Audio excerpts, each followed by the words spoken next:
Bismillahirrahmanirrahim. Assalamualaikum warahmatullahi wabarakatuh. Ya Rabbi bil Mustafa baligh maqasidana waghfir lana ma madha ya wasi'al karami wamnun ala zam'ana khadir bimaghfiratin ladaika wad'al ghadai ghairu munakisin mustafilun fa'ilun mustafilun fa'ilun mustafilun fa'ilun mustafilun fa'ilun. Itu yang disebut dengan bahar. Bahar itulah bahar dia tuh. Kalau bahasa kita nada. Bahar itu seperti itu. Di mana Bang kita ngajinya? Kitab Mukhtarus Syafi'. Itu cari. Itu belajar itu lama itu, tapi kudu belajar nahu dulu sama sorob. Langsung belajar itu pening pala ente. Belajar nahu dulu sama sorob sekurang-kurangnya udah melewati kitab Imriti lah sekurang-kurangnya, karena babul irob tuh paling susah. babul irob tuh paling panjang. Saya ngapalin babul irob aja berkali-kali mondar mandir. Itu yang apa namanya, yang kitab Jurmiyah loh, belum lagi kitab-kitab yang lebih berat lagi.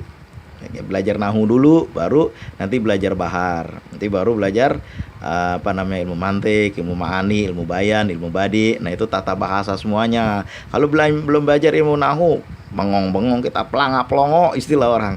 Tapi bukan itu yang mau kita bahas. Yang mau saya baca, yang mau udah beberapa hari ini saya baca, ini kan ada beberapa macam kitab di depan saya, tapi bukan ini, saya ambil intinya aja. Kalau saya baca satu-satu, ini kan seperti pesantren baca. Alhamdulillah, bermula segala puji itu lillahi bagi Allah. Alaji yang silahnya alaji. Qad fadola, sungguh telah memulakan siapa Allah Bani Adama, akan anak keturunan Nabi Adam. Maf'ul Bani Adama. Kenapa Bang dibaca Bani Adama? Panjang lagi urusannya, itu maf'ul bi. Apa itu maf'ul? Nah, panjang lagi urusannya, kita buka beberapa kitab. Makanya saya ambil intinya aja supaya jangan pening nanti. Masyarakat umum beda dengan masyarakat pesantren. Masyarakat pesantren Basul Masail, saya mulainya aja Basul Masail jam 10 malam. Selesai jam 3. Jam setengah 3, jam setengah 4 udah bangun. Pening kepala. Itu di pesantren karena nggak mikirin apa-apa, cuma belajar aja. Kalau masyarakat umum beda cara belajarnya. Jadi saya ambil intinya aja. Apa yang disebutkan, satu hari Nabi Adam mengadu kepada Allah, ya Allah, saya ini sejak turun dari surga belum makan-makan, udah 40 tahun, di situ ditulisnya. Ya Nabi Adam kan badannya gede. Nabi Adam puasa juga Nabi Adam. Syariah puasa itu udah lama, syariatul qadimah. Nabi Ibrahim puasa, Nabi Adam puasa, Nabi Musa puasa. Nabi Adam puasa hari ini, tahun ini, bukanya tahun depan. Beda dengan kita, puasa jam setengah 5. Kalau di Jakarta jam berapa? Jam 4 ya mulain puasa, nanti jam setengah 6, jam 6 udah buka. Di sini lebih lama lagi. Nabi Musa lebih lama lagi. Nabi Adam yang lama banget. Nah satu hari Nabi Adam mengadu, ya Allah, perut saya ini udah lapar. Perut saya ini lapar karena udah 40 tahun gak makan-makan, gak minum-minum tuh bilangnya. Apa yang Allah lakukan? Apa menjawab pengaduan Nabi Adam? Apakah Allah turunkan makanan langsung dari langit, nih Adam makan? Kan enak begitu.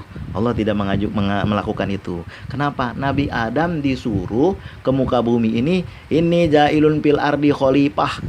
Kami sungguhnya aku menjadikan di muka bumi, akan menjadikan di muka bumi ini khalifah, pemakmur bumi, wakil Allah. Jadi kalau diturunin makanan langsung dari langit, itu bukan khalifah namanya. Tinggal yang enak aja, nempatin aja udah. Khalifah itu mengatur bumi, mengurus bumi. Jadi Allah mengirimkan apa? 2 ekor kerbau. Disuruh bajak sama Allah, ini sawah dibajak, tanah dibajak, nanti tanemin. Usaha tong. Bang, saya nih banyak banget pinjaman, banyak banget, udah kagak kebayar lagi Bang. Amalannya apa? Amalan untuk mempermudah. Nomor 1 untuk menenangkan hati. Nomor 2 untuk menurunkan rahmat Allah. Bukannya langsung Allah turunkan dari surga, nih untuk bayar pinjol lo, duit sekian. Ya susah kalau kayak gitu, maka gak ada. Kecuali Nabi Isa. Rasulullah satu hari perutnya lapar, datang ke rumah cucunya. Mana cucu saya, Hasan Husain? Ya Rasulullah, kata Fatimah istri Ali, ibunya Hasan Husain, anaknya Rasulullah. Siapa? Fatimah binti Muhammad, Allahumma sholli wa sallim alaih. Fatimah bilang, ya Rasulullah, ada di belakang lagi tidur, coba bawa sini. Ceritanya kurang lebih begitu lah. Kama kalau Rasul, belum pada makan ya Rasulullah, udah 3 hari. Oh iya ya, tenang, saya udah 4 hari. Rasulullah lebih lama lagi, perutnya digajel. Apa yang Rasulullah lakukan? Apakah Rasulullah ngangkat tangan? Ya Allah, anjil alaina ma'idatan minas sama, seperti Nabi Isa. Nehi, kagak begitu. Beliau keluar, ngapain? Ke kebun. Kebun siapa? Kebun orang. Ngapain? Nyari-nyari ada pekerjaan nggak? Ada, rupanya disuruh nimba. Biar saya timba air ini. Ditimba sama Rasulullah. Timbanya itu bukan kayak timba kecil, timbanya itu gede, dari kulit sapi, segede sapi. Bayangin coba. Ditimba oleh Rasulullah, satu kali timbaan dapat 3 korma. Beliau makan 3 korma, lalu ditimbak lagi, lalu dikumpulkan untuk dikasih sama cucu-cucu beliau. Ayo ini cucu-cucu makan. Lihat, datang kita, bang, amalannya apa? Kerja kagak? Amalannya apa bang? Jangan seperti itu. Rasulullah kami nyontoin. Satu hari Ali keluar, mau pergi ke pasar. Ngapain? Nyari pekerjaan. Ali karamallahu wajhah, kebunnya luas. Dulu awal-awal Islam, beliau keluar nyari makan, mau ke pasar. Ngapain? Mau kerja. Di tengah jalan ketemu sama siapa? 2 malaikat. Wahai Abah Hasan, tunggu dulu. Wahai ya Abah Hasan, bahasa Arab. Ya Abah Hasan. Bukan ya Abu Hasan. Kenapa coba? Nah, buka lagi kitab nahunya. Minal mudhofi askiti homsun tunada wa ya mufradul alam mufradun munakarun qasdul yuam mufradun munakarun siwahu kadal mudhof walladzi dohahu. Bukan itu doang, itu baru bab munada. Minal mudhofi askiti tanwina au nunahu ka ahlukum ahluna fa bihi ismun ladzi lahu ta'ala ka kutila gulamu zaidin kutila. Apabila munada mendahului mudhof ilaih, maka harus dibaca nasob. Ya Abah Hasan, ya Rasulullah. Nah, bukan ya Rasulullah, ya Rasulullah. Nah, itu baca lagi kitab nahunya, pening nanti kelamaan. Nanti saya diomelin orang kelamaan, dibilang bertele-tele. Nah, hal ini harus kita bahas juga, karena kan kalau kita baca salah nanti susah. Ya Abah Hasan, bukan ya Abu Hasan. Belajar nahu lagi, jangan kayak begitu. Saya begitulah sama anak. makanya anak lulus pada banyak ujian sekolah yang susah, ayo belajar lagi, ini masih bisa nih. Jadi ya Abah Hasan, dibilang ya sama malaikat, mau kemana? Saya mau ke pasar. Boleh nggak tolong saya? Apa itu? Tolong jualin ini onta. Oh boleh, kata Ali. Nanti modalnya balikin ke saya. Ya, malaikat nyaru jadi orang. Lalu Ali jalan lah, jalan kan, di tengah perjalanan ketemu lagi sama orang lain. Ya Abah Hasan tunggu. Ya Abah Hasan, bukan dia Abu Hasan, karena ada nida di depannya. Mudhof ilaih diawali dengan nida. Apa itu bang? Mudhof ilaih susunan tarkib idopi. Mudhof itu dari isim dengan isim. Abun itu isim. Hasan isim dengan isim. Minal mudhofi askiti tanwina. Mudhof itu gugurkan tanwinnya. Abun menjadi Abu Hasani, bukan Abu Hasanu. Nah, jadi ya Abah Hasan itu punya siapa? Punya saya. Mau dijual nggak? Ya mau dijual. Berapa harganya? Disebutlah sama Ali. Saya kurang jelas berapa harganya. Lalu ada keuntungan. Lalu Ali jalan untuk kembali ke tempat orang yang tadi, yang pertama. Ada transaksi selesai. Lalu ditanya, ya Abah Hasan, udah laku onta saya? Udah, nih untuk modalmu. Ini untungnya untuk saya.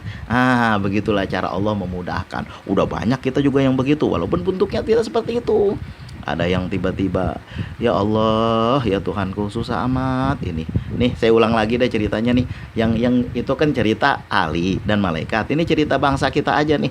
Ya Allah, ya Tuhanku, kata Nyai nih. Nyai di Betawi nih. Saya ceritain orang Betawi aja, bangsa saya. Ini udah hari Sabtu sama hari Minggu besok biasanya udah datang tuh sumbangan dari masjid, kondangan mana banyak banget, jualan gado-gado, belum tentu ada yang beli laku. Nggak lama kemudian dia bilang begini, ntar kalau ada orang masjid datang, mau saya, kalau ada 2-3 pembeli, mau saya sedekain dulu buat masjid, mudah-mudahan ada berkahnya. Itu jualan gado-gado itu bukan di depan, bukan di dalam rumah aja, berzikir lalu mengharap pertolongan Allah. Keluar, memang pertolongan Allah diberikan kepada hambanya yang minta, tapi asbabnya kudu ada. Buat siapa tuh? Buat kita. Kok wali-wali enggak? Wali jangan samain sama kita. Nabi Rasulullah aja bekerja seperti saya ungkap di atas tadi. Lalu setelah itu, bang, kan kerja nggak harus keluar? Kagak harus keluar zaman sekarang mah. Yuk bisa jualan di Shopee, yuk bisa jualan di 24 apa ya, saya lupa. Kemudian dulu saya jualan di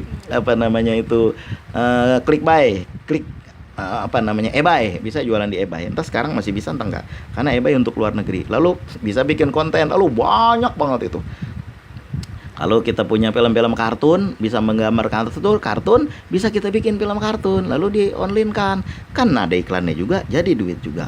Nggak harus keluar rumah zaman sekarang mah. Kalau kita pandai membuat apalagi segala macam keterampilan, mengajar bahasa Inggris misalnya, bahasa Arab misalnya, bahasa Cina, barangkali bahasa Tiongkok. Itu ada kawan saya orang Medan, pandai sekali bahasa Cinanya itu, perempuan pandai sekali, mungkin sudah setara sama orang Cina, diajar online. Bisa orang masuk itu untuk membayar menjadi guru, menjadi membuat konten YouTube. Lalu nanti ada ada fitur gabung, fitur tuh pertanyaan, dapat duit juga dari situ. Yang penting otaknya dipakai, doanya dilancarin. Nah itu selawatnya dibaca. Lalu setelah itu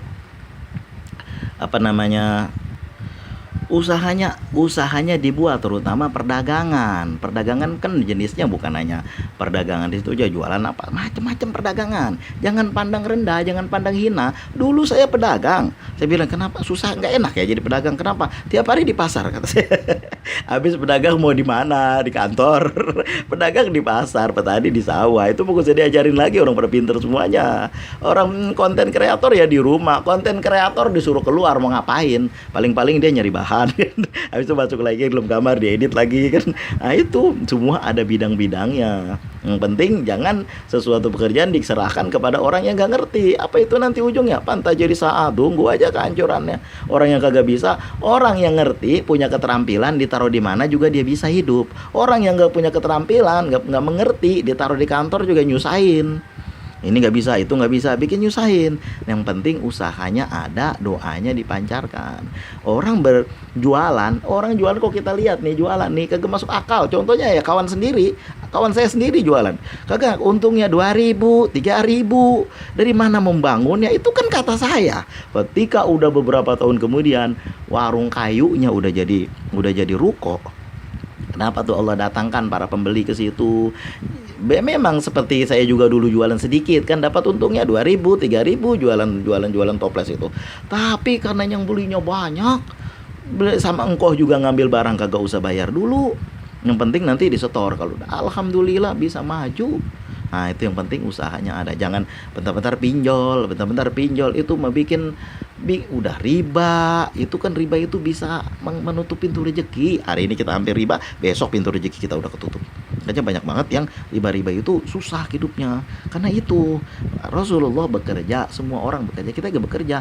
Tiap malam berdoa. Lihat saya punya baba, ketika baba saya mau beli tanah nih di samping nih, apa usahanya?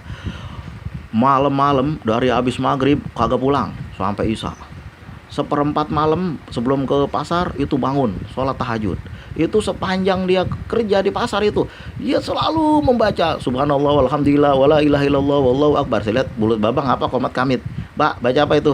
Dia gak jawab, subhanallah walhamdulillah wala ilaha illallah wallahu akbar. Waduh, kata saya, itu sepanjang dia usaha tuh. Terus dia beli barang itu sampai lu punya duit kagak? Dulu kan saya ada tabungan duit. Kalau saya ceramah itu ada tabungan duit. Lu punya duit nggak? Ada, Pak. Kenapa? Baba mau beli cabai. Buat apa tuh cabai? Dibeli sama beliau tuh, udah digiling, dipak. Ketika harganya udah mulai meningkat, beliau menjual. Nah begitu di musim hujan biasanya dijual. Kalau sekarang mah nggak bisa begitu lagi, orang udah pada pinter. Sekarang nggak usah digiling tapi dijemur nanti ditaruh air lagi, bangun lagi baru digiling. Nah memang seperti itu, teknologinya berubah. Dulu saya ngomong sama kawan saya sesama dokter, dok, dulu mah kita disuntik penicillin, sekarang mah bang kagak pakai lagi. Teknologi udah kuno. Nah begitulah kira-kira, udah nggak pakai penicillin lagi. Gitulah teknologi zaman dulu. Nah, beliau usaha itu akhirnya dikumpulin duit jualan, bisa beli emas dijual, bisa beli tanah dijual, bisa pergi haji, tanah dijual, bisa punya kontrakan ngasilin sampai sekarang. Doanya gua mau berdoa apa di tempat belah mana sih di depan Ka'bah yang doa kita diterima sama Allah? Pak, nomor 1 pancoran emas, cari. Kalau ada pancoran emas itu doa di situ, 10 tempat mustajab di Mekah dan Madinah. Lalu cari lagi di Multajam, berdoa di Multajam. Di situ saya bilang, di situ Bapak berdoa. Apa yang mau Bapak pengen? Gua pengen punya anak perempuan, dia bilang. Lah kita kan anak-anak lagi nggak apa-apa. Lu ntar udah pada gede, lu pada ngacir, lu pada pergi merantau. Bener aja terjadi. Kudu ada anak perempuan sama gua. Usahanya, doanya. Bukan bentar-bentar pinjol. Bang, gimana cara bayar pinjol? Bacaannya apa? Aduh, ini yang jadi masalah di masa depan. Barakallahu fikum, mudah-mudahan ada hikmahnya, ada berkahnya, usahanya. Usaha kagak usah keluar rumah juga nggak apa-apa. Yang penting otak lu jalan dipakai. Begitulah bapak saya ngomong. Padahal dia kagak tahu apa-apa itu.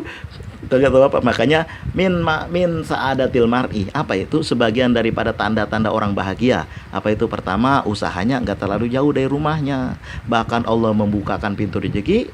Diceritakan kaum Sabah itu, akhirnya kaum Sabah pada apa? Pada kupur dengan rezeki yang Allah udah berikan. Nggak mau lagi sujud sama Allah, sujudnya sama yang lain. Akhirnya dulu mereka itu bangun dari tempat tidurnya, rezekinya udah ada di situ. Nah, barakallahu fikum, mudah-mudahan ada hikmahnya, ada berkahnya. Kemudian kita usaha dan kita berdoa. Tengah malam baca sholawat. Kalau yang udah susah betul, baca sholawat munjiat di tengah malam. Mudah-mudahan Allah bukakan pintu jalannya. Bukan, ya ingat ya, bukan diturunin dari langit kayak Nabi Isa. Allahumma anjil alaina ma'idatan minas sama. Itu mah Nabi Isa doang, bukan kita. Barakallahu fikum, sikum wa nafsi bitaqwallah. Terima kasih atas segala perhatian. Allahumma sholli wa sallim wa barik wa azim ala habibina wa syafina wa qurrata ayuni sayyidina Muhammad wa ala alihi. Alhamdulillahirabbil alamin. Assalamualaikum warahmatullahi wabarakatuh.